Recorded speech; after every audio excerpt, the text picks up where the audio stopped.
Alors bonjour à tous et bienvenue à votre émission chrétienne Vivre pour Christ. Mon nom est Alicia Bicout et nous sommes de retour cette semaine avec une nouvelle vidéo. Et aujourd'hui, je veux te dire, lève-toi et prie, car les temps sont mauvais. On va parler aujourd'hui de la prière et j'espère que tu vas ressortir de là, pas seulement avec des informations, mais avec des actions. On se retrouve à tout de suite.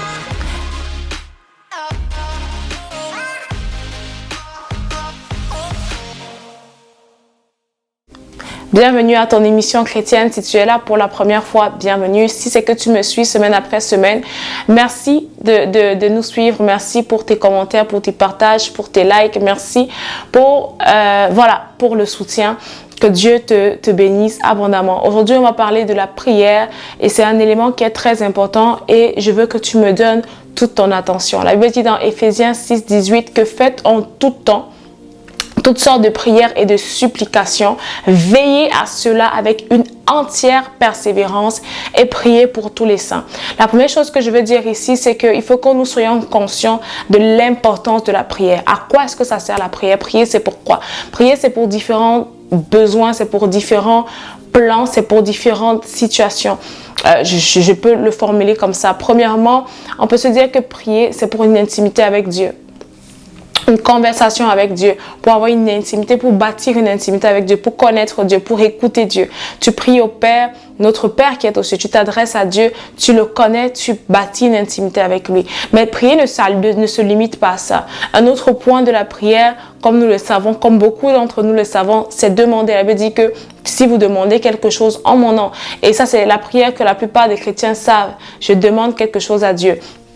Mais je veux vous dire que elle n'est pas la plus importante parce que les disciples ont passé 3 ans avec Jésus et c'est à la fin de ces 3 ans que Jésus-Christ leur a dit jusqu'ici vous n'avez rien demandé. Pourtant, ils marchaient avec Christ et ils avaient demandé à Christ apprends-nous à prier.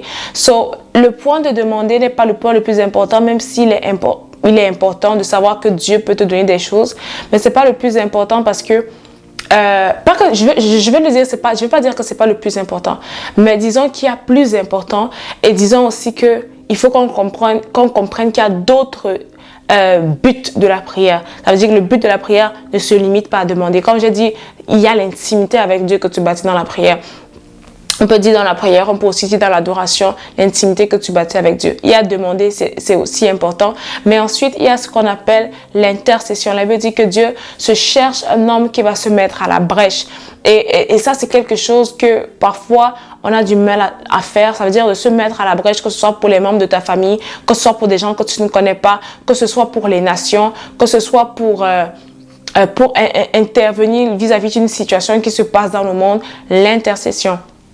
Il y a aussi l'action de grâce. C'est une sorte de prière dans laquelle tu reconnais en fait que Dieu est bon, que tu le vois et que tu le vois pas, que tu comprennes pas, que ça fasse du sens, que ça fasse pas du sens. Tu remercies Dieu, tu le loues, tu l'adores pour ce que tu sais qu'il a fait et qu'il fait et pour ses bontés et pour ses grâces, même lorsque tout autour de toi ne ressemble pas à ce que tu penses. Mais je veux aujourd'hui m'atteler un peu plus sur la prière comme un instrument de gloire. La prière comme quelque chose qui peut venir intervenir dans les décisions célestes et peut venir arrêter en fait une décision ou arrêter un phénomène qui a déjà pris place dans le monde spirituel. Je vous ai dit dans une de mes vidéos, je pense que la vidéo, mon avant-dernière vidéo, je pense que c'est celle où je parle de Christ. Qui est Christ pour toi? Je vous ai dit que c'est facile de dire que Jésus-Christ c'est mon ami, mais parfois on n'a pas conscience de ça veut dire quoi. Je suis l'ami de Dieu, on se dit ok, c'est parce que je dors, je me réveille mon ami. Non. Vous savez, lorsque Dieu a dit à Abraham, est-ce que je cacherai quelque chose à mon ami Abraham? Et Dieu était sur le point de venir partager avec Abraham des décisions célestes. Ok, ça veut dire que quoi? Si tu dis que tu es l'ami de Dieu, est-ce que tu participes à des décisions célestes? Les décisions célestes que Dieu était en train de penser, s'il était en train de penser à détruire Sodome et Gomorrhe, et il a parlé à son ami Abraham. Et il faut bien notifier ici, il faut bien se rendre compte ici que c'est pas Abraham qui a appelé Dieu son ami d'abord. Non, c'est Dieu qui a appelé Abraham son ami. Et la plupart même de ces hommes et ces femmes de Dieu que Dieu a appelés amis, ce ne sont pas des hommes et des femmes qui forcément se sentaient eux-mêmes dignes d'être des amis de Dieu. Parce que tellement ils étaient humbles et tellement ils étaient conscients de la seigneurie de Dieu. Nous, aujourd'hui, on appelle Dieu notre ami, mais on est familier avec lui au point où on se permet de vivre une vie qui ne l'honore pas. Ce n'était pas le cas de ces hommes-là. Alors, quand Dieu dit, est-ce que je vais cacher quelque chose à mon ami Abraham, il est en train de partager avec Abraham une décision qui a déjà été, qui est en train d'être prise dans le monde des esprits. Et Abraham a la capacité d'intervenir dans cette décision-là. La prière est aussi, tu es censé arriver aussi dans la prière au point où tu interviens dans les décisions célestes.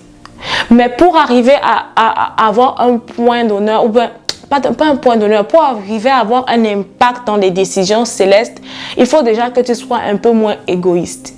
Je vous ai parlé dans une de mes vidéos du fait que c'est égoïste lorsqu'on pense que tout tourne autour de moi.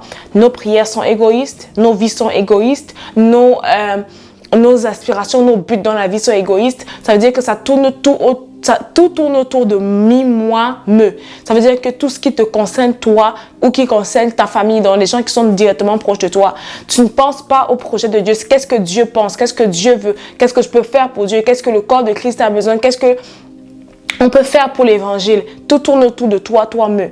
Si c'est ça, ce genre de prière ou ce genre de vie que tu as, ce serait difficile que tu arrives au moment où tu participes en fait aux décisions célestes, où ta prière en fait, où ton intimité avec Dieu est capable de changer une décision céleste.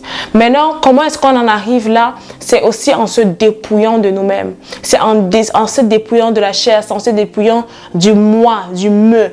Et en changeant, de fur et à mesure qu'on change nos langages, de fur et à mesure où on met Dieu en priorité, de fur et à mesure on est capable d'intervenir dans les décisions célestes. Mais avant même d'en arriver là, je veux aussi prendre l'exemple pas de Abraham, l'exemple de Jésus-Christ et ses disciples. Lorsqu'il a dit à ses disciples, je ne vous appellerai plus mes serviteurs, mais je vous appellerai mes amis. Qu'est-ce qu'il dit ensuite? Il dit, c'est parce que je vous ai fait connaître ce que j'ai appris du Père, ce que j'ai entendu du Père, ce que j'ai reçu du Père. Ça veut dire que il y a une intimité que Dieu veut avoir avec toi, dans laquelle tu écoutes de lui, et lorsque tu écoutes, tu es capable de pouvoir intervenir. Maintenant, pour revenir à ce que je disais en ce qui concerne le fait que Dieu cherche des intercesseurs, des personnes qui vont se mettre à la brèche, la prière est un moyen par lequel tu imposes le règne de Dieu. Elle veut dire que ton règne vienne et que ta volonté soit faite sur la terre comme au ciel. Très souvent, nous nous retrouvons dans des situations où on se dit, Seigneur, pourquoi est-ce que tu as permis cela? Mais j'ai envie de te demander, pourquoi toi, tu as permis cela? Parce que lorsque Dieu nous a donné les capacités d'avoir de l'autorité dans le monde des ténèbres, c'est pour qu'on puisse l'utiliser. La plupart du temps, je ne suis pas en train de généraliser ici, mais la plupart du temps que certaines choses sont arrivées dans nos vies, la plupart du temps, on était distrait. La plupart du temps, on était dans la distraction. Et on se dit, Seigneur, pourquoi tu as permis que quelque chose arrive à ma mère? Pourquoi tu as permis que quelque chose arrive à mon père? Il t'a donné l'autorité, tu ne l'utilises pas. Tu utilises ton temps pour passer du temps. Et tant qu'on va utiliser notre temps pour passer du temps, on ne sera pas, on n'aura rien à jouer en fait dans les décisions célestes, que ce soit dans le monde spirituel, dans le côté de Dieu le Père, ou que ce soit dans le monde spirituel, dans le côté des ténèbres. On va juste être que des personnes qui subissent, mais pas des personnes qui agissent. Parce que Dieu veut il veut nous faire participer aux décisions célestes. Mais pour cela, comme je vous l'ai dit, il faut que le moi diminue, le mi-moi me. Donc, on est en ce mois à l'église, dans le mois de la délivrance des familles. Et si tu me regardes ici, tu es peut-être conscient de cela ou pas, mais il y a beaucoup de liens de famille qu'il faut être brisés. Lorsque Dieu a appelé Abraham, il l'a fait sortir de la maison de son père. Et son père était un homme idolâtre. Et Abraham devait se séparer de cette idolâtrie, devait se détacher de cette idolâtrie, au point où Dieu lui a même donné un nouveau nom à lui et à sa femme. Lorsque Dieu a également aussi appelé Gédéon, il a fait sortir Gédéon de sa famille et il a fait également fait tomber les idoles parce que le père de Gédéon aussi était un idolâtre. Donc, lorsqu'on a donné nos vies à Dieu, Il faut qu'on soit conscient qu'il y a des liens. Il y a des liens, que ce soit dans nos familles, que ce soit dans les villes, dans les quartiers dans lesquels nous nous trouvons. Et si nous ne déracinons pas ces choses, alors nous allons les subir. Donc la prière, lorsque je te dis ici, lève-toi dans la prière, c'est parce que je veux que tu sois conscient que Jésus-Christ t'a donné un pouvoir et tant que tu ne l'utilises pas, tu seras toujours en train de subir. Quelque chose que tu n'as pas chassé, ça reste.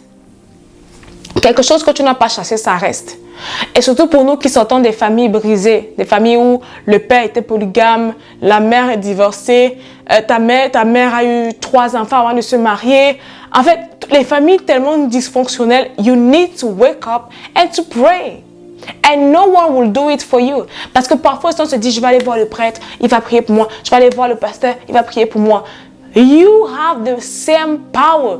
La Bible dit, Élie était un homme de la même nature que toi et moi. Élie qui a fait descendre la volonté de Dieu en appelant le feu, en faisant descendre la pluie. C'était un homme de la même nature que toi et moi. Mais c'était un homme, à la différence de la plupart d'entre nous, qui avait décidé de payer le prix d'être un serviteur et une servante de Dieu. Donc quand je te parle de te lever dans la prière ici, c'est de comprendre qu'il y a un prix à payer. Ce prix, ça peut être ton sommeil. Ce prix, comme notre pasteur a dit aujourd'hui, ça peut être le jeûne aussi. Ce prix, ça peut être de sacrifier les réseaux sociaux. Ce prix, ça peut être de sacrifier certaines amitiés. Le monde spirituel, que ce soit du côté de Dieu, que ce soit du côté du diable, ça demande des sacrifices. Gloire à Jésus, le seul sacrifice que Dieu nous demande de faire de son côté, c'est de sacrifier quelques heures de sommeil ou de sacrifier quelques heures où tu aurais mangé ou de sacrifier... Parce que la vérité, c'est que du côté de Dieu, Jésus-Christ est le plus grand sacrifice. Il nous demande de prendre autorité. Parce que même lorsqu'on parle de sacrifice, ce n'est rien comparable au sacrifice de Jésus et ce n'est rien comparable au résultat qu'on en tire en fait.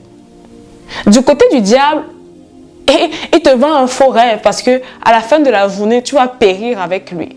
Mais du côté de Dieu, ces quelques heures que tu as pris, ce quelques temps que tu as pris peut changer le cours de ta vie, peut changer le cours de ta famille, peut changer ton histoire en fait. Lèvons-nous et prions. Pas seulement des prières de 5 minutes. Bâtissons-nous dans la prière et dans l'autorité. Parce que tant que nous serions j'ai pas envie de dire, oui, des marionnettes. Parfois, nous sommes des marionnettes entre les mains du diable, alors que Dieu nous a donné le pouvoir. Lève-toi dans la prière. Lève-toi dans l'intimité avec Dieu. Participe aux décisions célestes en décidant de mourir à toi-même. Est-ce qu'un jour Dieu est venu te dire ce qui allait se passer même seulement dans ta famille? Et si même il te l'a dit en songe, par une forte intuition, par une révélation, qu'est-ce que tu as fait de cette information? Est-ce que tu allais te recoucher et te dire, ah, c'était un mauvais rêve? Est-ce que tu t'es levé juste pour raconter à tes amis, à tes parents ou au pasteur ou au prêtre? Ou est-ce que tu t'es levé en prière en déclarant ce que la parole de Dieu dit, en déracinant ce qui a été planté par l'ennemi ou par tes ancêtres ou par les membres de ta famille? Et j'ai envie de faire une pause ici pour tous ceux qui sont dans des familles où on dit que ok, nous sommes en Afrique, il faut respecter les ancêtres, les traditions. Vous êtes en train de vous lier, de lier vos enfants, pensant que vous les protégez, pensant que vous les gardez. La Bible dit que si l'Éternel ne garde, celui qui garde en vain. On ne peut pas faire, la Bible le dit aussi, il n'y a pas de rapport entre la lumière et les ténèbres. On ne peut pas servir 2 maîtres à la fois. Tu ne peux pas dire que tu suis Dieu, en même temps tu peux pas faire des cultes au village, en même temps tu peux pas faire des traditions au village, en même temps tu dis, comment est-ce que tu fais pour mélanger ces 2 choses? Et c'est un membre de ma famille qui vont voir cette vidéo et qui vont peut-être se dire, la Bible, lisez vos Bibles. Ok, lisez vos Bibles. Parce que parfois, les gens qui font ces mélanges, c'est parce qu'on n'a pas la crainte de Dieu, on n'a pas la connaissance des Écritures. Lisez vos Bibles. Dieu suffit. Tu n'as pas besoin d'un ancêtre qui est mort, qui était créature de Dieu, te protéger puisque Dieu te protège. You don't need him. You don't need them. You only need God. You only need God. We only need God. Donc, je nous interpelle en cette semaine, levons-nous dans la prière. N'attendons pas que les choses soient détruites pour se dire, ok, je vais commencer à prier. N'attendons pas qu'on arrive à l'hôpital, on te diagnostique une maladie pour commencer à dire que, oh Seigneur, faites des jeûnes de prière pour moi, faites des jeûnes de prière pour moi. Lève-toi maintenant, chasse même lorsque tu ne vois rien. Déclare même lorsque tu ne vois rien. Parce que le monde dans lequel nous vivons n'est pas seulement fait des choses visibles, elle est faite de choses invisibles. Et si nos yeux spirituels ne sont pas ouverts, et si nos armes spirituelles ne sont pas mises en place, on va passer notre vie à subir des décisions qui ont été faites dans le monde spirituel au lieu de participer à ces décisions-là. Lève-toi dans la prière. Et si tu ne sais pas comment prier, comment faire des prières de combat, comment faire des prières de délivrance, là encore, lisons nos Bibles. Aujourd'hui, Dieu fait grâce. Tu peux partir sur Internet, tu tapes sur le net prière pour la santé, prière pour détruire les liens. Et ça va te donner des versets bibliques. Donc, lève-toi dans la prière. Des chrétiens, nous qui peut-être on dormait, on était distraits, lève-toi. Lève-toi. La Bible dit veillez et priez. Parce que votre ennemi rôde, il cherche qui devrait. Et je vous assure, le diable, he's not joking with us. He's not playing with us. He's not our friend. Il n'est pas notre ami, il n'est pas en train de jouer ou de blaguer avec nous. So, si c'est qu'on ne se lève pas et qu'on pense qu'on va aller donner du travail indéfiniment à des hommes de Dieu pour pouvoir faire... Ils ont été appelés au ministère, mais ça ne veut pas dire qu'ils sont censés porter tous tes problèmes et tous les problèmes de ta famille parce que toi, tu veux dormir pendant que lui va jeûner. It's not fair. Parce que toi, tu veux aller te reposer pendant qu'il va faire les nuits de prière. Tu vas aller dormir chez toi. Et je vais faire une petite parenthèse. Lorsque je parlais la semaine dernière avec Claire, de ne pas se contenter de moins spirituellement, c'est aussi ça. Une femme ou un homme ici qui me regarde, tu n'as pas envie de te retrouver avec un homme qui ne sait pas c'est quoi le combat spirituel. Une femme qui ne sait pas c'est quoi le combat spirituel. Une femme ou un homme que si le diable shake votre maison, il ne sait pas quoi faire. Elles ne savent pas quoi faire. Le combat spirituel est réel. La reine Esther était consciente lorsque Mardochée est venu la voir pour lui dire qu'il faut que tu ailles parler au roi. Et elle lui a dit, ça fait longtemps que je n'ai pas vu le roi. Et il lui a dit, ne crois pas que tu seras celle qui va échapper parmi nous tous. La reine Esther était consciente qu'elle n'aurait pas juste pu aller voir le roi à cause de sa beauté. Ce n'est pas comme ça que ça allait marcher. Elle était consciente que c'était un combat spirituel. C'est pour ça qu'elle a pris 3 jours de jeûne et de prière avant d'aller se présenter devant le roi. Donc tu peux être belle. Ce n'est pas ta beauté qui va garder ton mariage. Ce n'est pas seulement le fait que tu sois patiente, que tu sois souriante. Il y a aussi le combat spirituel. So, je veux vraiment qu'on se lève et qu'on arrête de subir. Lève-toi dans la prière. Prie pas seulement pour dire Seigneur, merci pour la journée, merci pour la vie, merci de me protéger. It's not enough. It's not enough. La prière de l'intimité est très importante. Aie une intimité avec Dieu. Ceux qui connaissent leur Dieu, connaissent le Dieu que tu sers dans l'intimité. Aie une intimité avec Dieu, adore-le, loue-le, mais sois consciente aussi du combat spirituel.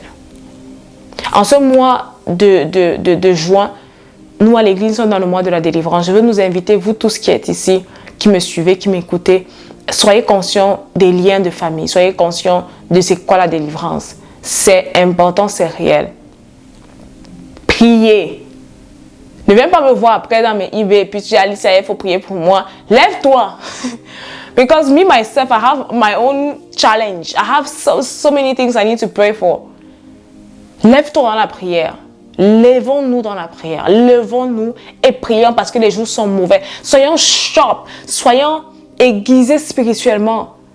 Parce que parfois les choses nous surprennent tellement tous les jours. Ça nous surprend. Tu as tes enfants, tu ne pries pas pour eux. Tu te lèves pas pour eux dans la brèche. Le lieu où tu travailles, le quartier dans lequel tu es.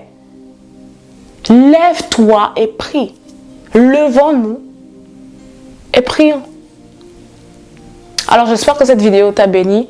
Je prie vraiment que tu ne sois pas juste, tu n'écoutes pas juste, mais que tu puisses mettre en pratique. Que Dieu te bénisse abondamment. On se retrouve la semaine prochaine et on va sûrement parler la semaine prochaine. Bon, je vous laisse voir, je vous laisse découvrir. Et en même temps, même si je vous le disais, Dieu peut changer mes plans à tout moment. C'est pour ça que parfois, je préfère ne pas me prononcer ce qui va se passer la semaine prochaine. Mais que Dieu vous bénisse abondamment et bonne journée à toi. Bonne journée à vous.